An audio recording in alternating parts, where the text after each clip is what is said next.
नमस्कार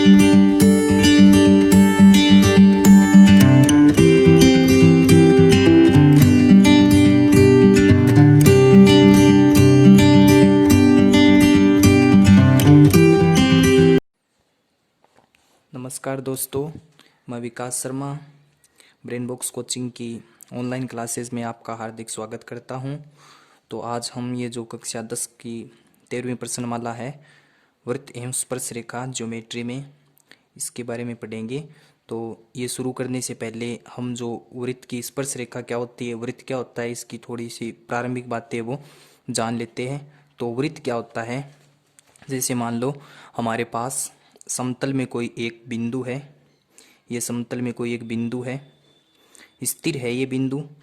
इस बिंदु से सदैव समान दूरी पर स्थित, मान लो कि ये जो बिंदु O है, इससे समान दूरी पर स्थित कोई अन्य बिंदु ये है, मान लो ये 5 सेंटीमीटर है, तो इसी बिंदु O से सदैव 5 सेंटीमीटर कोई दूसरा बिंदु, यानी कि जितने भी बिंदु आप ले रहे हो उन सभी बिंदुओं की जो दूरी होती है वो इस O से सदैव कितनी रहनी चाहिए, 5 सेंटीमीटर ले रहे हो, 6 सेंटीमीटर ले रहे हो, जितनी ले रहे हो, यानी नियत दूरी ले रहे हो। तो ये जो सभी बिंदु है, इन बिंदुओं को मिलाने से एक बिंदु पथ बन रहा है। इस बिंदुओं का ये जो बिंदु पथ होता है इसे हम क्या कहते हैं, वृत्त कहते हैं। तो वृत्त की क्या परिभाषा हो गई कि समतल में स्थित किसी स्थिर बिंदु से सदैव समान दूरी पर स्थित जो बिंदुओं का जो बिंदु पथ ये बन रहा है, इन बिंदुओं को आपने मिलाया है, इससे जो बिंदु पथ बना है उन्हें क्या कहते हैं, बिंदुओं के जो पथ होता है उसे वृत्त कहते हैं। और ये जो वृत्त पे आपने ये जो स्थिर बिंदु लिया है वो, इसे वृत्त का क्या कहते हैं, केंद्र कहते हैं। तो ये वृत्त हो गया, इसे वृत्त की परिधि कहते हैं। और इस केंद्र को अगर आप वृत्त पर स्थित किसी बिंदु से मिला देते हो, जैसे आपने ये बिंदु P लिया था, तो ये जो OP है ये वृत्त की क्या हो गई, त्रिज्या हो गई। ठीक है, तो हमने क्या देखा कि ये जो एक वृत्त है, जैसे ही हमने हमारे समतल पे एक वृत्त खींचा तो हमारा जो समतल है ये 3 भागों में विभाजित हो रहा है। एक भाग तो वृत्त के जो अंदर आ गया, अंदर वाले भाग को बोलते हैं अभ्यंतर भाग।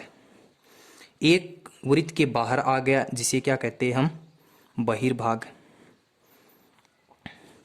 और एक वृत्त खुद हो गया जिस पे ये P बिंदु है, या ये जितने बिंदु है स्थित है, इसे हम वृत्त कहते हैं।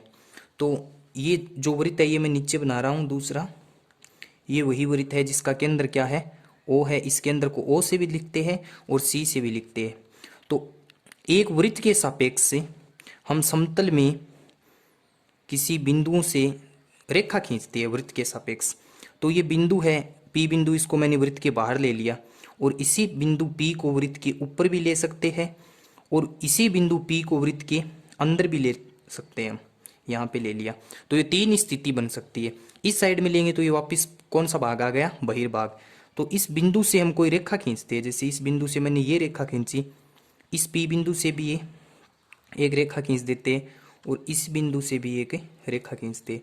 तो हमने ये जो 3 स्थिति दर्शाई है, इनमें से ये जो ये वाली रेखा है ये क्या है, वृत्त के बहिर्भाग में स्थित है। और ये जो रेखा खींची इसके नाम देते हैं XY है, और ये क्या है, AB है। तो ये जो XY रेखा है ये इस बिंदु को P पर क्या कर रही है, स्पर्श कर रही है बाहर से। तो इस XY रेखा को हम क्या कहेंगे, वृत्त की स्पर्श रेखा। और ये जिस बिंदु पर वृत्त को स्पर्श कर रही है उस बिंदु यानी P पे स्पर्श कर रही है, तो ये क्या हो गया, स्पर्श बिंदु हो गया। ठीक है, क्लियर है। अब ये जो AB रेखा है ये वृत्त को 2 बिंदुओं पर काट के जा रही है, एक तो ये वाला बिंदु हो गया, एक ये वाला बिंदु हो गया।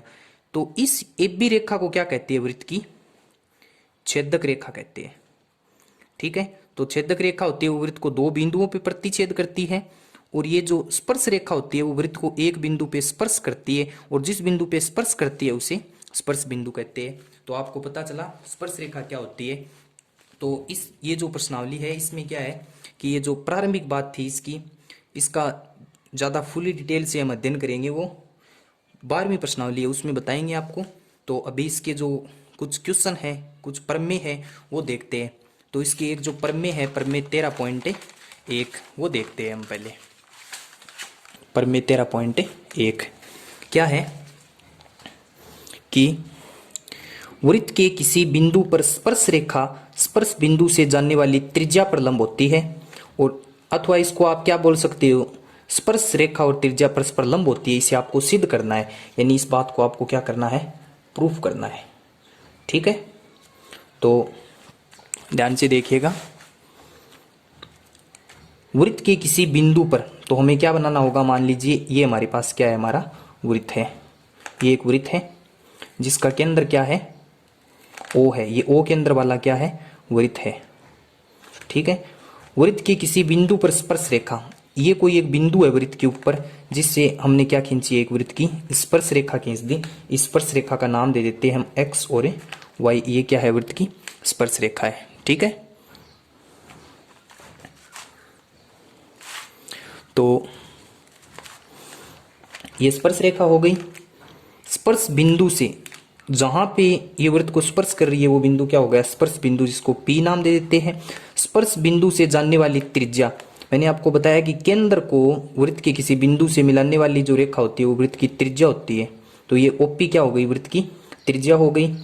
त्रिज्या पर लंब होती है, यानी ये जो स्पर्श रेखा एक्स वाई है ये इस त्रिज्या पे लंब है। लंब है मतलब यहाँ पे कोण 90 डिग्री का कोण आपको क्या करना है, सिद्ध करना है, यानी ये वाला कोण है इसे 90 डिग्री का सिद्ध करना है। तो हमें दिया क्या गया है, पहले क्या लिखेंगे, दिया है,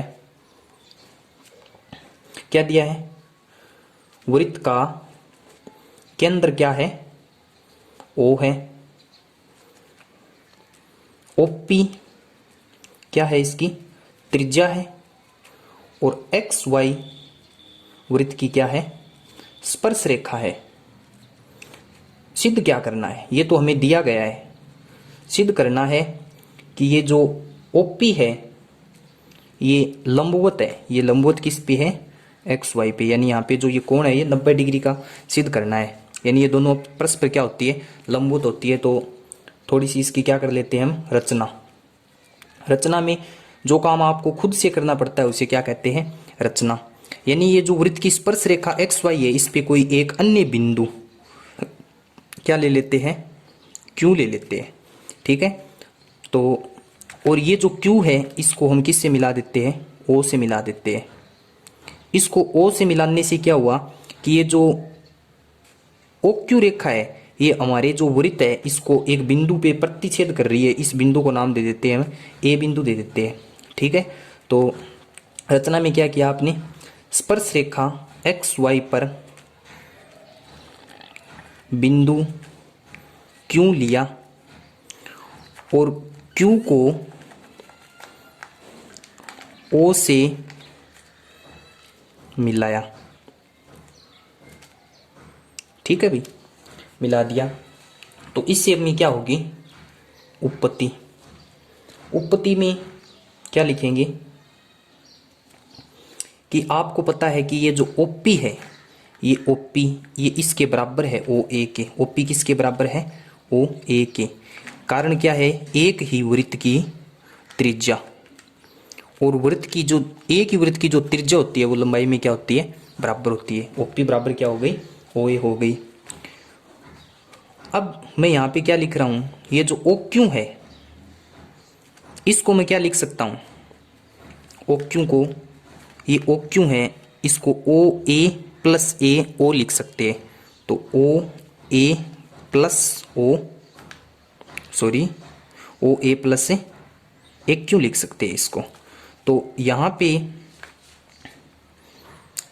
हमें दिखाई दे रहा है चित्र से जो ओ क्यू है ये बड़ी किससे है, ये जो ओ क्यू दूरी है ओ क्यू ये किससे बड़ी है, ओ पी से है।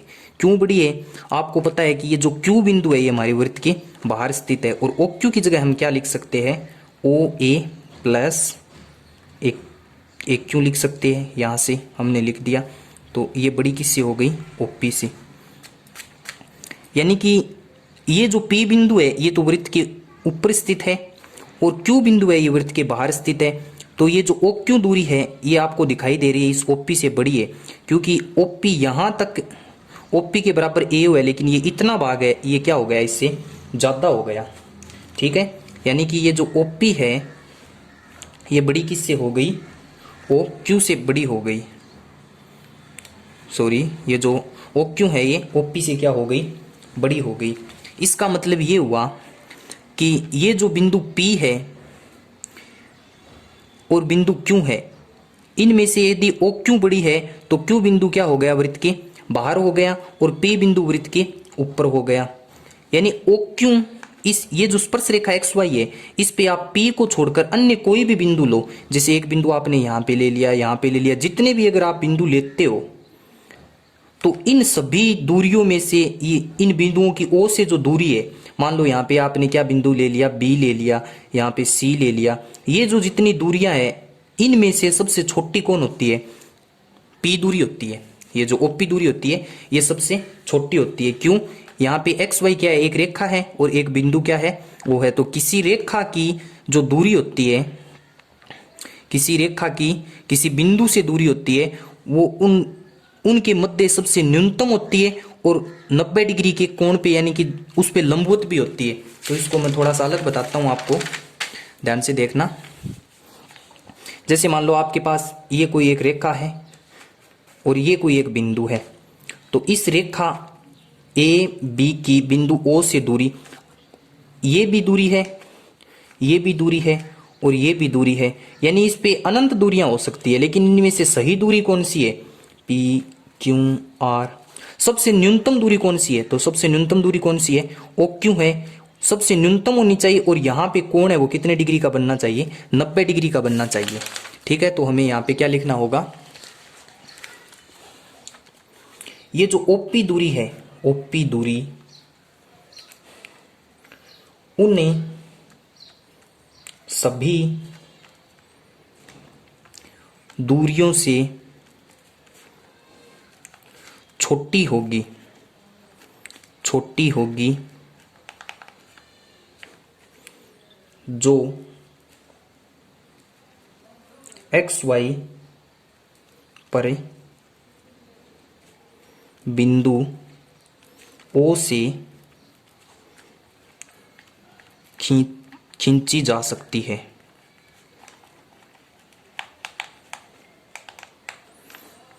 यानी ये जो OP दूरी है ये उन सभी दूरियों में से छोटी होगी जो XY पर, ये जो XY रेखा है इन पर बिंदु O से खींची जा सकती है। ठीक है, तो सबसे छोटी भी होगी, और यहाँ पे ये जो कोण है मैंने आपको बताया किसी बिंदु से रेखा की जो दूरी होती है वो न्यूनतम होगी, यानी न्यूनतम होती है। और यहाँ पे ये कोण है ये कितने डिग्री का होना चाहिए, 90 डिग्री का होना चाहिए। ठीक है, तो ये जो होगी तथा सभी दूरियों में जो स्पर्श रेखा एक्स वाई, स्पर्श रेखा कौन सी है, एक्स वाई पर खींची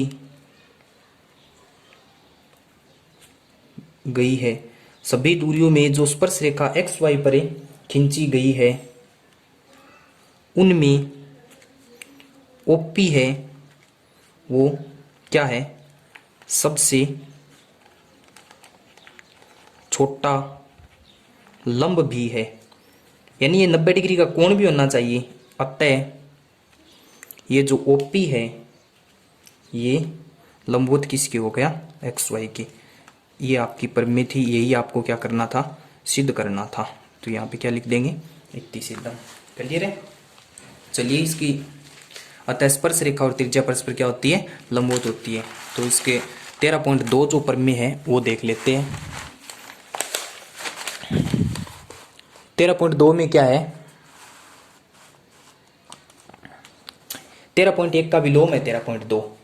तो वृत्त पर स्थित किसी बिंदु से खींची गई स्पर्श रेखा त्रिज्या पर क्या होती है, लंब हो तो वह स्पर्श रेखा होती है। यानी इसका उल्टा करना है इस बारे में। तो जैसे हम इसको क्या करेंगे, अभी प्रूफ करेंगे। ये क्या है, हमारा वृत्त है। तो वृत्त पर स्थित किसी बिंदु से खींची गई स्पर्श रेखा, इस वृत्त का केंद्र क्या है, O है। तो वृत्त पर स्थित किसी बिंदु से खींची गई स्पर्श रेखा, वृत्त पर स्थित मान लो ये कोई बिंदु है जिसका नाम क्या है, P बिंदु है, और ये जो एक्स वाई है ये कोई रेखा है। स्थित किसी बिंदु से खींची गई स्पर्श रेखा त्रिज्या पर लंब है। ये एक्स वाई क्या है, त्रिज्या पर क्या है, कोई यहाँ पे ये स्पर्श रेखा नहीं है, यहाँ पे क्या है, कोई रेखा ही है, ये एक्स वाई क्या है, रेखा है, ये हमारी त्रिज्या पे लंब है, ये क्या है ओपी त्रिज्या, इस पे लंब हमें दिया गया है, दिया है त्रिज्या पर लंब है। तो ये जो रेखा आपने एक्स वाई खींची है, इसको क्या सिद्ध करना है कि ये एक्स वाई रेखा है, वो कौन सी रेखा है, इस हमारी वृत्त की स्पर्श रेखा है। तो हमें दिया क्या गया है, दिया है वृत्त का केंद्र क्या है, वृत्त का केंद्र O है, OP क्या है, वृत्त की त्रिज्या है। और एक चीज और भी दी है, ये जो त्रिज्या है ये स्पर्श, इस ये जो रेखा है एक्स वाई, इस पे क्या है, लंब है। तो सिद्ध क्या करना है, हमें सिद्ध करना है कि ये जो एक्स वाई है ये वृत्त की क्या है, स्पर्श रेखा है, वृत्त की क्या है, ये स्पर्श रेखा। ठीक है, तो वही थोड़ी सी क्या करेंगे हम, रचना, रचना में क्या करेंगे, ये जो आपके पास एक्स वाई रेखा है, इस पे कोई एक अन्य बिंदु ले लेते हैं जिसका नाम क्या है, क्यू, और क्यू को किससे मिला देते हैं, इससे मिला देते हैं ओ से। तो ओ से मिलाने के बाद ये जो वृत्त है इसको बिंदु पे प्रतिच्छेद कर रहा है, बिंदु ए पे। ठीक है, तो रचना में आपने क्या किया कि एक्स वाई रेखा पर अन्य बिंदु क्यू लेके, अन्य बिंदु क्यू लिया, जिसे किससे मिला दिया आपने, ओ से मिलाया। ठीक है, अब आपको पता है कि ओपी, अब इसकी उत्पत्ति में देखिए, उत्पत्ति में क्या आ गया, ओपी लंबवत किसके है, एक्स वाई के। और आपको पता है कि जो ओपी है ये छोटी किससे है, ओ क्यू की, ये बात हम पहले ही पढ़ चुके हैं कि ये जो ओपी है इस ओ क्यू से छोटी है। तो ये छोटी है, इसका मतलब एक्स वाई रेखा पर जितने भी बिंदु है वो वृत्त के क्या आएंगे, सभी बाहर आएंगे, और उन सब में से ये छोटी कौन सी हो गई, ओपी दूरी है वो सबसे छोटी हो जाएगी। तो हम यहाँ पे एक लाइन लिखेंगे, वो आपको याद रखनी होगी थोड़ी सी, कि हम जानते हैं, क्या जानते हुए आप, हम जानते हैं कि, अब पीछे ही आपने पढ़ी है कि किसी रेखा की किसी बिंदु से जो दूरी होती है वो न्यूनतम होती है, और उस रेखा पे क्या होती है, वो दूरी लंब होती है। तो हम जानते हैं किसी बिंदु की एक सरल रेखा से जो दूरी होती है, दूरी हो, सरल रेखा से दूरी होती है वो न्यूनतम तथा उस रेखा पर, उस रेखा पर क्या होती है, लंब होती है। तो इस एक्स वाई रेखा पे आप जितने बिंदु लेते हो वो सारे बिंदु है वो वृत्त के बाहर आ जाते हैं, और ये जो पी बिंदु है केवल ये है वृत्त की ऊपर स्थित है। अगर ये वृत्त के ऊपर स्थित है बिंदु पी, तो इससे अगर कोई रेखा खींची जाती है तो वो क्या होती है, वृत्त की स्पर्श रेखा होती है। तो आपको पता है, आपको दिखाई दे रहा है जो क्यों वे अन्य बिंदु, यानी P को छोड़कर क्यों वह अन्य बिंदु है वो वृत्त के बाहर स्थित है, बाहर स्थित है, तथा P बिंदु, तथा ये जो P बिंदु है हमारा ये वृत्त के ऊपर स्थित है। यानी ये वृत्त के ऊपर स्थित है, इसका मतलब ये वृत्त को क्या कर रहा है, स्पर्श कर रहा है। और अगर किसी स्पर्श बिंदु से कोई रेखा खींची जाती है तो वो क्या होती है, वृत्त की स्पर्श रेखा होती है। अतः क्या हो गया, अतः ये जो एक्स वाई है ये वृत्त की स्पर्श रेखा है, एक्स वाई वृत्त की क्या है, स्पर्श रेखा है। तो ये आपकी 2 प्रमेय है, ये सिद्ध हो गई है। चलिए इसकी एक प्रमेय और देखते हैं। प्रमेय 13.3 है, छोटी सी प्रमेय है, ध्यान से देखिएगा। किसी बाह्य बिंदु से खींची गई स्पर्श रेखा, तो यहाँ पे लिख दिए हैं वृत्त पर, किसी बाह्य बिंदु से खींची गई स्पर्श रेखाएं बराबर होती है, यानी लंबाइयां समान होती है। तो इसको भी क्या करते हैं, प्रूफ करते हैं। से मान लो आपके पास ये क्या है, कोई एक वृत्त है, वृत्त का केंद्र क्या है, ओ वृत्त का क्या है, केंद्र है। वृत्त पर किसी बाह्य बिंदु, यानी वृत्त के बाहर बहिर्भाग में कोई बिंदु लेना है। इस बिंदु का नाम दे देते हैं पी बिंदु है। इस पी बिंदु से वृत्त पर 2 स्पर्श रेखा खींची जा सकती है, एक तो ये हो गई और दूसरी स्पर्श रेखा ये हो गई। इसका नाम दे देते हैं, ये ए स्पर्श रेखा है और दूसरी कौन सी है, इसकी बी स्पर्श रेखा है। तो ये जो स्पर्श रेखा आपने खींची है पी बिंदु से, तो इनका नाम क्या है, एक तो हो गई एपी और एक हो गई बीपी, यानी ये दोनों स्पर्श रेखा है, ये लंबाई में क्या होती है, समान होती है। इसे सिद्ध करना है तो सबसे पहले क्या लिखेंगे, दिया गया है वही वृत्त का केंद्र क्या है, वृत्त का केंद्र ओ है, वृत्त का केंद्र ओ है और एपी व बीपी वृत्त की क्या है, 2 स्पर्श रेखाएं है। ये बात आपको दी गई है। तो सिद्ध क्या करना है, आपको सिद्ध करना है कि ये जो स्पर्श रेखा एपी है, ये वाली, ये किसके बराबर है, ये नीचे वाली स्पर्श रेखा है बीपी, इसके क्या है, बराबर है। ठीक है, तो थोड़ी सी इसकी क्या कर लेते हैं, रचना। रचना में क्या करेंगे, ये जो ओ है वृत्त का केंद्र, इसको ए से मिला देते हैं, इसको बी से मिला देते हैं और इसी ओ को किससे मिला देते हैं, बिंदु पी से मिला देते हैं। ठीक है, तो क्या लिखेंगे, ओ को ए बी व पी से मिलाया, पी से मिलाया। मिलाने से आपको क्या हो जाएगी, इसकी उत्पत्ति। तो इसकी उत्पत्ति में देखिए,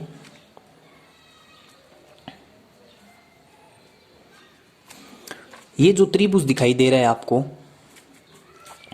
ए पी ओ और दूसरा त्रिभुज बी पी ओ, या फिर A O P B O P, ये दोनों जो त्रिभुज है, ये त्रिभुज लेंगे हम, त्रिभुज ए ओ पी व दूसरा त्रिभुज बी ओ पी में, ये जो दोनों त्रिभुज लिए, इसमें ए ओ पी त्रिभुज है, ए ओ पी, इसमें ये जो ए ओ दूरी है ये वाली, ये किसके बराबर है, नीचे वाले बी ओ पी त्रिभुज के बी ओ के बराबर है। कैसे, ए ओ है वो बराबर किसके है, बी ओ के। एक ही वृत्त की क्या है, त्रिज्या, और एक ही वृत्त की जो त्रिज्या होती है वो आपस में क्या होती है, बराबर होती है। फिर ये जो ओपी दूरी है, ये ऊपर वाले त्रिभुज ए ओ पी, इसमें भी काम आ रही है, और नीचे वाला त्रिभुज है बी ओ पी, इसमें भी काम आ रही है। यानी कि ओपी है, ये दोनों में काम आ रही है, दोनों में काम आ रही है, इसको कॉमन बोलते हैं। यानी ये क्या है, दोनों में उभयनिष्ठ है। और ये क्या है, ए ओ पी त्रिभुज है, इसमें ए ओ वृत्त की त्रिज्या है और एपी वृत्त की स्पर्श रेखा है। और आपने पीछे थ्योरम पढ़ी है 13.1, जिसमें आपने पढ़ा कि जो स्पर्श रेखा और त्रिज्या होती है वो परस्पर लंब होती है। ये कोण 90 डिग्री का बन रहा है यहाँ पे, और ये भी क्या है, वृत्त की त्रिज्या और ये स्पर्श रेखा है बीपी, तो ये कोण भी कितने डिग्री का होगा, 90 डिग्री। यानी ए ओ पी में त्रिभुज में जो कोण है पी ए ओ, कोण पी ए ओ, कोण को बीच में लिखा जाता है, ये वाला ए कोण है, इसमें ये बराबर है इस वाले त्रिभुज के कोण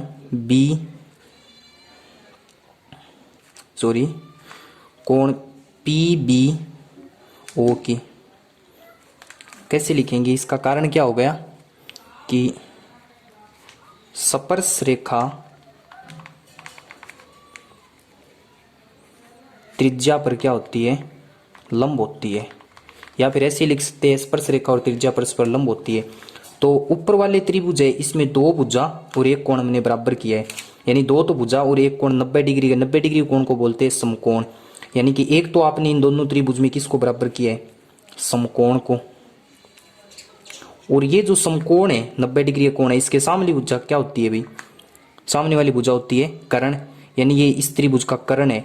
और ये कोण 90 डिग्री का है तो ओपी इस त्रिभुज का भी क्या है, कर्ण।